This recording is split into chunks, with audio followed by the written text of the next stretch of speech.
probably not the most important news, but the CEO of Starbucks wants to run as an independent in the U.S. elections in 2020, and already it's not even the election yet, and already Democrats are saying that this is going to take away votes from them because, as we know, you have to be a tree-hugging cuck that wants to adopt a little Muslim baby in order to like Starbucks. That's just fact.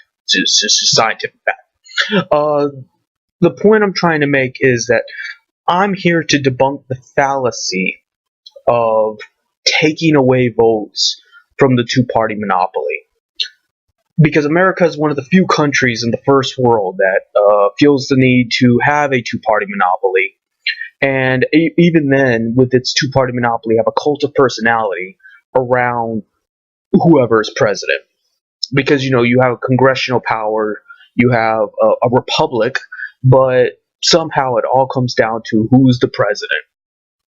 So what I'm going to just go right to is that, no, independents do not take away votes from Democrats or Republicans.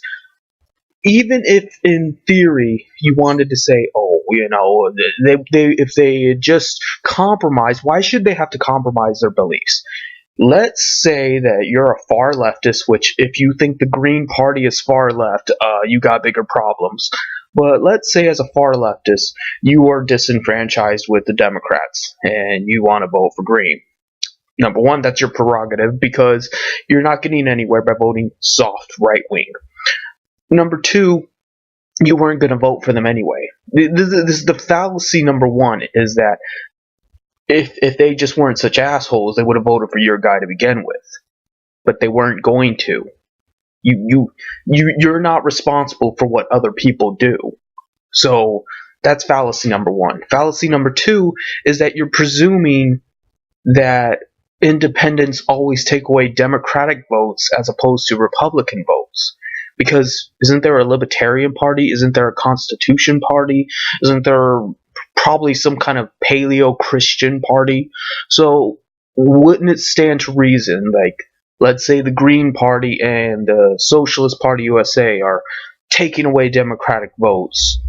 Wouldn't these right-wing party variants take away Republican votes? So it about evens out in the end? But that takes away from the narrative that somehow if you don't vote for who they tell you to vote for, then it's all your fault that Orange Man, who's bad, got elected. But it's not your fault. It's the Electoral College's fault. You don't even vote for the president. The fucking Electoral College does. But because you didn't feel it in your heart, now it's your fault. Well, that's just too fucking bad. But that's the way America is. America always loves to pass the buck on to the working class and on to, the minorities and the poor and the ugly and the fat and this and the that. They always got someone else to blame. You don't get to decide anything in life. You don't get to do dick. But it's always somebody else's fault. It's never the ones in charge's fault.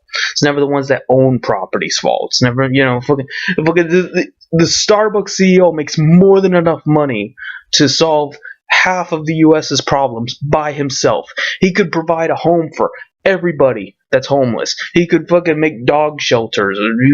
He could fucking hire some assassins to get rid of moderators. That'd be nice. But he's not going to do that. Instead, he's going to fucking run for president. Why? Why? What does that accomplish? You know the kind of shit I'd be doing if I had his kind of money? Okay, nothing for you guys, because I don't give a fuck about you, but there wouldn't be no damn moderators, I can tell you that right now. But instead, he's gonna, fucking play with himself and run for office to make himself feel better. I'm not saying to vote for the guy. I'm not saying that he's a great guy. He's not. He should probably get his head run over by a train. But the fact of the matter is that it doesn't take away votes. That's stupid.